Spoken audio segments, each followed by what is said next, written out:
founder of the UK's first coffee bar chain, Coffee Republic, Sahar understands entrepreneurial behaviour to the core.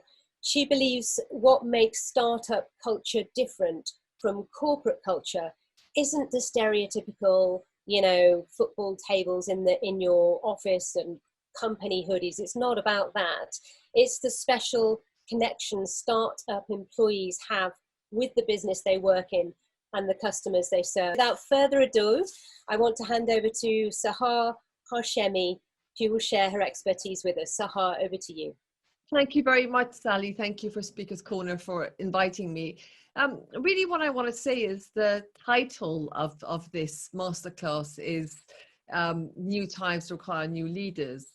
And from my angle, I come from the entrepreneurship angle. I think what's happened to us, this crisis brought upon all of us, requires entrepreneurial leadership.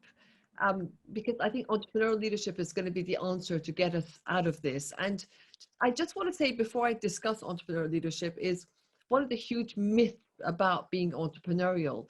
And I very much come into this, it's deeply personal for me, this idea of being entrepreneurial, because I think a lot of us think that it's a trait some of us have, some of us not. So we immediately discount this idea that we have everything we need. We have all the tools we need to be entrepreneur ourselves. And I come from that background because I came, as Sally said, from a very corporate background. And I thought that way of thinking, that creative entrepreneurial way of thinking, was perhaps reserved for, at that time, the sort of Richard Bransons of this world, where you had to be some sort of a swashbuckling visionary, that you were a risk taker by nature. And I was none of those things. I was a corporate lawyer. Couldn't be further away from someone who hated risk, for someone who hated uncertainty. I had to do everything by the book. But what happened to me was I got this idea to bring US style coffee bars to the UK. This is really early on, before we had Starbucks.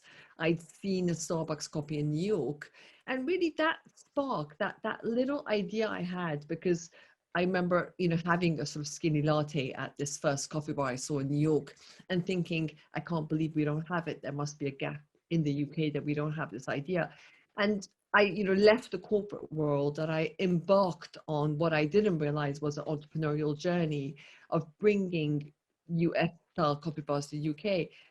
In that journey, from that idea in my head to actually opening the UK's first coffee bar, I didn't realize I did certain things. I went through certain process. And it was only afterwards that I realized that process was, for me, the process of entrepreneurship. And I ended up using tools I had that I'd never even know I had those tools. So kind of my point being that, in a way, none of us are born entrepreneurs. None of us are born entrepreneurial leaders, but we've got it all within us, and we just need to activate it.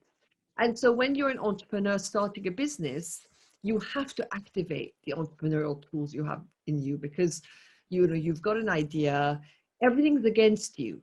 You have no resources, you have no credibility, you have no customers, you have no suppliers.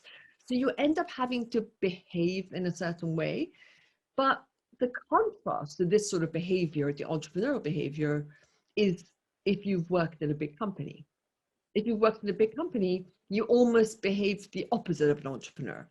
Because when you work in a big company, there are set ways of doing things. There's sort of almost industry practice.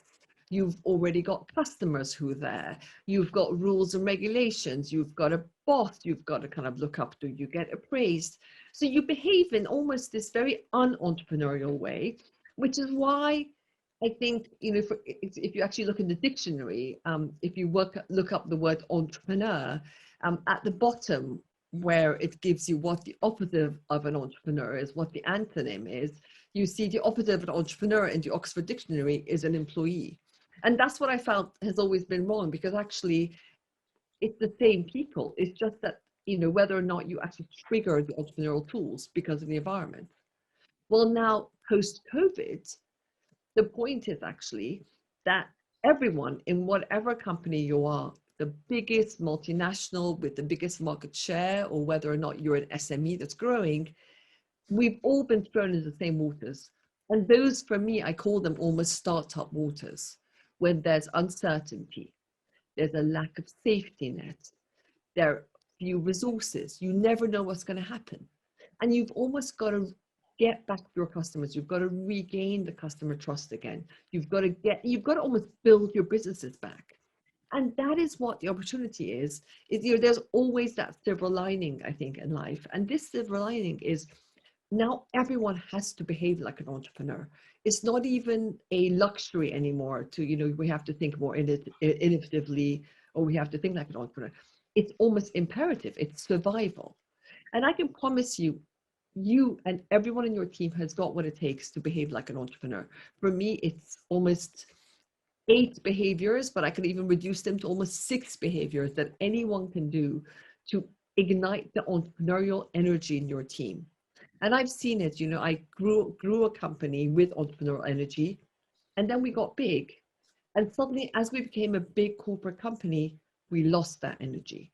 So I know when it's there and I know when it's not there. I've seen it firsthand. And I genuinely believe is that recapturing it is going to be really easy. It's some simple steps you take that are intuitive anyway. And that's going to be the future. And, sometimes they say, necessity is the mother of reinvention. And my God, this has happened. It's been out of our control. But herein lies an opportunity to get everyone together in your teams and start this new kind of leadership, which for me is entrepreneurial leadership. Thank you, Soya.